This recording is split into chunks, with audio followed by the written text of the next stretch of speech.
নমস্কার, চলে এলাম একটা নতুন ভিডিও নিয়ে।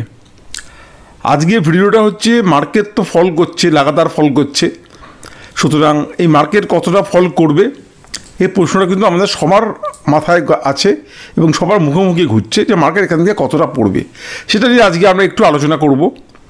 আর তারপরে যেটা সবচেয়ে ইম্পর্টেন্ট পয়েন্ট, যে এই যে মার্কেটটা ফল করেছে এখানে আমরা যারা মিউচুয়াল ফান্ডে ইনভেস্টার আছি বিশেষ করে, তারা আমরা এখানে লামসাম ইনভেস্টমেন্ট করবো কিনা। এই ভিডিওটা কেন আনলাম না, আমার কাছে অনেকে কিন্তু টেলিফোন করে বা হোয়াটসঅ্যাপ করে বা এমনকি তারা আমাকে কমেন্ট বক্সে কমেন্ট করে তারা জানতে চেয়েছে যে এই সময় লামসাম ইনভেস্টমেন্টটা করা যাবে কিনা, সেটা নিয়ে আজকে আমরা একটু আলোচনা করব।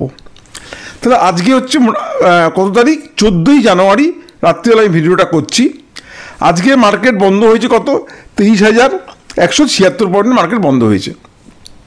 আগামীকাল হয়তো এই ভিডিওটা বেরোবে। তাহলে এতদিনে নিফটি কতটা পড়েছে না, নিফটি এতদিনে পড়েছে প্রায় 3100 পয়েন্ট, আর ব্যাঙ্ক নিফটি পড়েছে কত, প্রায় 5,700 পয়েন্ট। নিফটি চলছে 23,176। এবার প্রশ্ন হচ্ছে মার্কেট এখান থেকে পড়বে কি না।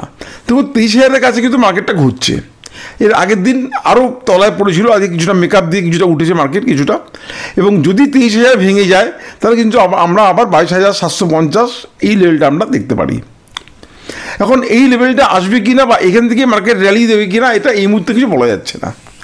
কারণ মার্কেটে একটা যে ইনফ্লেশন রিপোর্টটা এসছে সেটা খুব একটা খারাপ আসেনি, অর্থাৎ গতবারে যেটা ছিল তার থেকে খুব বেশি না কমলো, সামান্য একটু কমেছে, কারণ মোটামুটি একটু কুল ডাউন হয়েছে, আমরা বলতে পারি শান্ত হয়েছে, এটা হয়েছে।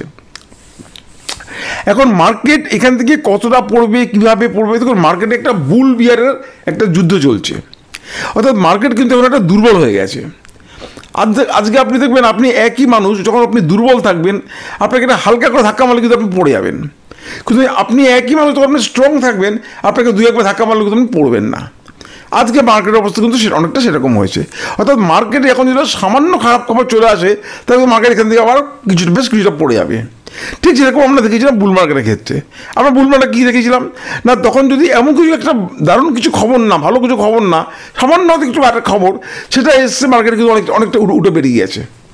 কিন্তু সেই খবরটা যদি আজকে আসে তাহলে কিন্তু মার্কেটটা এখান থেকে আদৌ উঠবে না। অর্থাৎ মার্কেট এখন দুর্বল আছে। এখন এখান থেকে মার্কেটে যদি ভালো খবর যদি আসে তো ভালো, আর খারাপ খবর হলে কিন্তু মার্কেট এখান থেকে অনেকটা পড়ে যাবে, এটা কিন্তু আমরা একদম ধরে নিতে পারি। এবার একটা যেটা খারাপ খবর সেটা হচ্ছে আমাদের ডলার রুপির আমাদের রেটটা। আজকে রুপি কিন্তু আমাদের খুব উইক হয়ে গেছে। আজকে রুপি চলে এসছে 86 টাকা 40 পয়সা রুপি চলে এসছে, অর্থাৎ এইটাই কিন্তু কিছুদিন আগে ছিল 83-84 টাকা।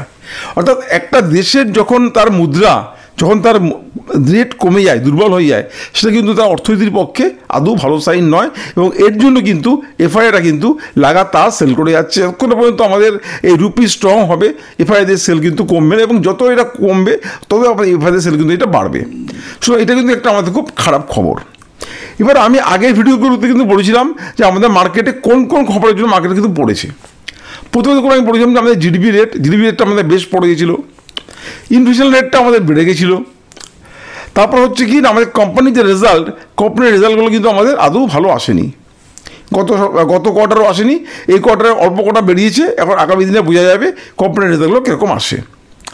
তারপরে মার্কেটে আরেকটা খুব টেনশন আছে, যেটা হচ্ছে 20 তারিখে আমেরিকায় ট্রাম্প সাহেব বসবেন। উনি বসার পরে কী ধরনের সিদ্ধান্ত নেবেন বা আমাদের সেটা ভারতবর্ষের পক্ষে কতটা অনুকূল পরিস্থিতি হবে, সেটাও কিন্তু একটা খুব বড় কারণ হয়ে দেখা দিয়েছে।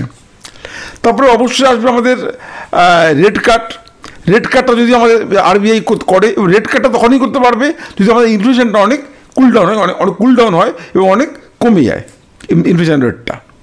এবং তারপরে কিন্তু একটা কোনো অংশে কম না এই খবরটা, সেটা হচ্ছে কিন্তু বাজেটটা।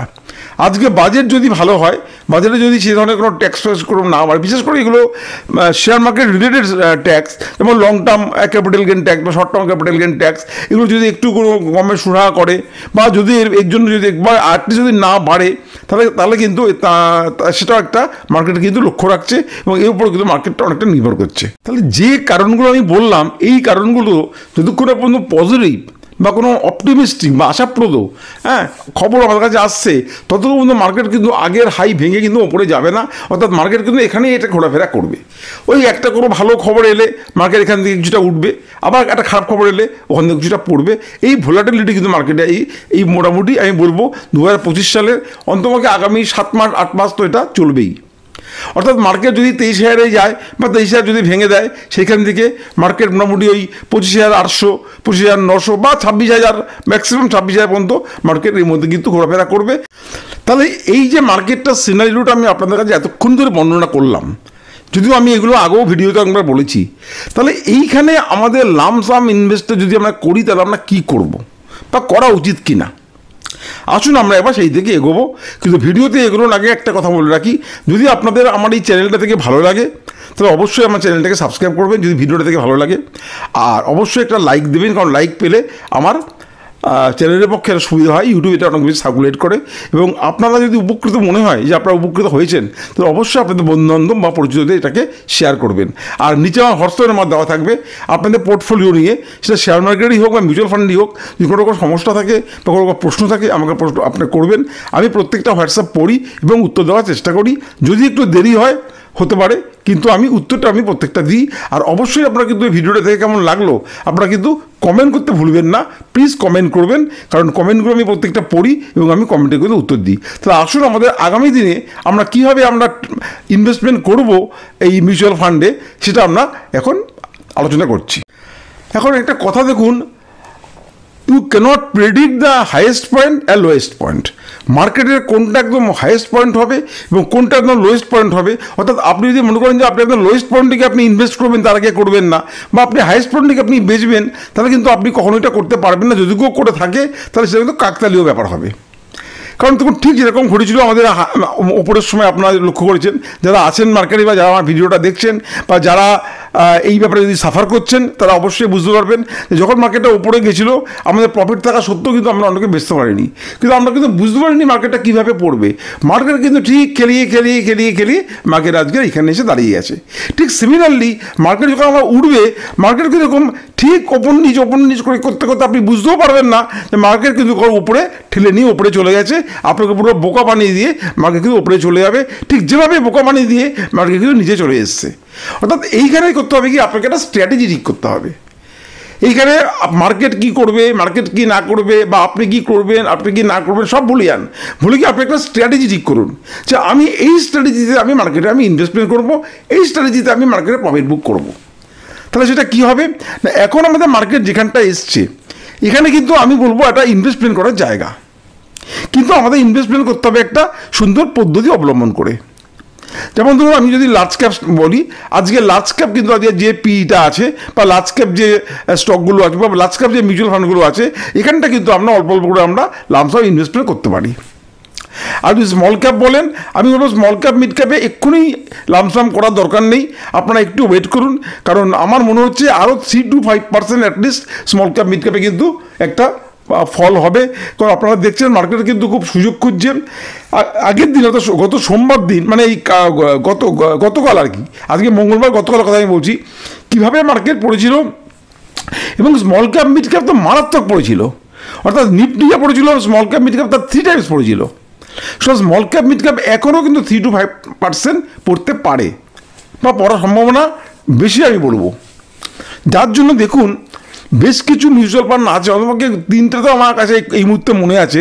হ্যাঁ, যেমন ধরুন আপনার নিপ্পন আছে, তার মধ্যে টাটা স্মল ক্যাপ আছে, তারপর SBI স্মল ক্যাপ আছে, এরকম আরও হয়তো কয়েকটা থাকতে পারে।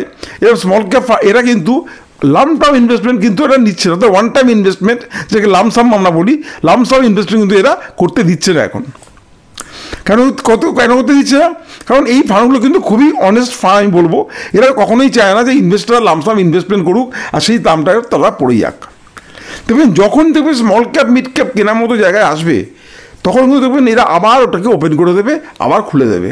অর্থাৎ তখনই আমরা বুঝবো যে এখন কিন্তু আমরা স্মল ক্যাপে আমরা ইনভেস্ট করতে পারি। কিন্তু ওই আমি বললাম যে কখনোই আপনি একদম তলায় গিয়ে করতে পারবেন না, কখনোই উপরে গিয়ে বেচতে পারবেন না। আমাদের অল্প অল্প করে আমাদের ইনভেস্টমেন্ট করতে হবে। তবে স্মল ক্যাপ মিড ক্যাপে আমি একটু বিরত থাকতে বলবো এই মুহূর্তে না। যখন স্মল ক্যাপ মিড ক্যাপে আমাদের লামসাম আমরা ইনভেস্টমেন্ট করতে পারবো, আমি ভিডিও এনে আপনাদেরকে এটা বলে দেবো। তাহলে আমরা এখন কীভাবে ইনভেস্ট করব? না, আমরা করব কি, লার্জ ক্যাপে ইনভেস্ট করব, আমরা ফ্লেক্সি ক্যাপে ইনভেস্ট করতে পারি, আমরা হাইব্রিড ফান্ডে ইনভেস্ট করতে পারি, আর আমরা অবশ্যই আমরা ইন্ডেক্স ফান্ডে ইনভেস্ট করতে পারি।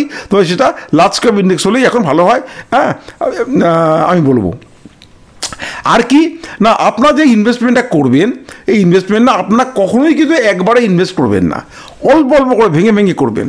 কারণ আমি ওই যে বললাম যে আগামী 6 মাস 7 মাস কি 8 মাস পর্যন্ত মার্কেটে একটা ভোলাটিলিটি থাকবে। আমরা করবো কি, আপনাকে একটা আপনার স্ট্র্যাটেজি বলছি, যেটা আমি অ্যাটলিস্ট ফলো করি।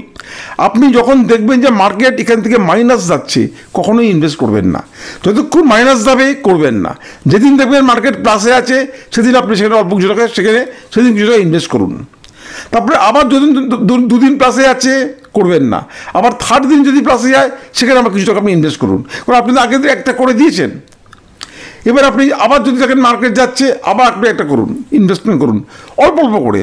আমি বলছি না যে আপনাকে 5টা ইনস্টলমেন্ট করতে হবে, আমি কেউ সংখ্যা বলে দিচ্ছি না, অল্প অল্প করে আপনি ইনভেস্টমেন্ট করুন। কারণ আপনি কিন্তু এই বছরে ইনভেস্টমেন্ট করার প্রচুর সুযোগ পাবেন। কিন্তু আপনি যদি এখন সব টাকা ইনভেস্ট করে দেন, হয়তো দেখবেন এখান থেকে মার্কেট কোনো একটা খারাপ কারণে বা কোনো একটা খারাপ খবর এলো, মার্কেট পড়ে গেল, তখন কিন্তু আপনার কাছে টাকা থাকবে না। সেজন্য আমাদের কাছে যদি 10 লাখ টাকা ক্যাপিটাল থাকে, আমরা অল্প অল্প করে 50,000 টাকা করে কি 40,000 টাকা করে কি 60,000 টাকা করে আমরা অল্প অল্প করে আমরা প্রত্যেকটা ওই ফলের পরে যখন রাইসটা আসবে তখন আমরা অল্প করে ইনভেস্টমেন্ট আমরা করবো। কিন্তু মিড ক্যাপ স্মল ক্যাপে করবো না, আমরা লার্জ ক্যাপ যেগুলো বললাম, লার্জ ক্যাপ, ফ্লেক্সি ক্যাপ, বা আমরা হাইব্রিড ফান্ড বা আমরা কোনো ইন্ডেক্স ফান্ড আমরা আস্তে আস্তে করে আমরা ইনভেস্টমেন্ট করবো। কারণ আপনি যদি এইভাবে ইনভেস্ট না করেন, আপনি কিন্তু তাহলে আর কোনো দিনই ইনভেস্ট করতে পারবেন না। আপনার কিন্তু দেখবেন মার্কেট ঠিক একটা সময় গিয়ে ওপরে নিয়ে চলে গেছে। তবে হ্যাঁ, স্মল ক্যাপ মিড ক্যাপে কিন্তু অনেকটা কারেকশন কিন্তু হয়ে গেছে, আর সামান্য কিছু বাকি আছে। সুতরাং আমরা আরেকটু ওয়েট করতে পারি। আর সামান্য 2-1টা কথা বলে আমি ভিডিওটা শেষ করব, যে মার্কেট যখন এরকম কোনো ফল করবে, প্লিজ প্যানিক করবেন না। আপনার কোনো মিউচুয়াল ফান্ড বা শেয়ার লসে যদি ভালো থাকে, সেগুলোকে লসে বিক্রি করে প্যানিকে চলে যাবেন না, লস বুক করবেন না। কারণ আমরা এখানে কোনো লস করতে আসিনি। এগুলো হচ্ছে মার্কেটের একটা নর্মাল ক্যারেক্টার। মার্কেট যেমন ওঠে তেমনি মার্কেট পড়ে। আমরা ওঠার সময় কিন্তু আমাদের খুব আনন্দ থাকে, কিন্তু পড়ার সময় আমরা বুঝি না যে মার্কেট এখন উঠেছে, মার্কেট আবার পড়বে। এবং এই যে মার্কেটটা পড়ছে, এটা কিন্তু খুব গোল্ডেন অপরচুনিটি, ব্যাপারে খুব ভালো বাইং অপরচুনিটি আমি বলবো। এখানে ইনভেস্টমেন্ট করলে আপনি কিন্তু আগামী 1.5 থেকে 2 বছরের মধ্যে আপনি কিন্তু একটা ভালো আপনি ফল পাবেন। সুতরাং আমরা এখানে আমরা চুপচাপ বসে থাকবো, আমরা ইনভেস্টমেন্ট করব, আর আমরা এখান থেকে আমরা শিক্ষা নেব। যারা নতুন এসে ঠকে গেছেন, আমরা শিক্ষা নেব। আমরা আগামী দিনে যখন মার্কেট আমাদের উপরে যাবে, আমরা অল্প অল্প করে বিক্রি করে আমরা টাকা হাতে রাখবো, যাতে করে যখন মার্কেট সুযোগ দেবে আমরা যেন ইনভেস্ট করতে পারি। সুতরাং মার্কেটে প্লিজ স্টে ইনভেস্টেড। আপনাকে মার্কেট পয়সা দেবে, একটা জিনিস জেনে রাখবেন যে ইকুইটি মার্কেট আপনাকে যে পয়সা দেবে, যে প্রফিট দেবে, আপনি কোনো জায়গায় টাকা ইনভেস্ট করে সেই পয়সা পাবেন না। আজকের বিশেষ ভিডিও বাড়াবো না। আপনারা সবাই ভালো থাকবেন, সুস্থ থাকবেন। জয় হিন্দ, জয় ভারত।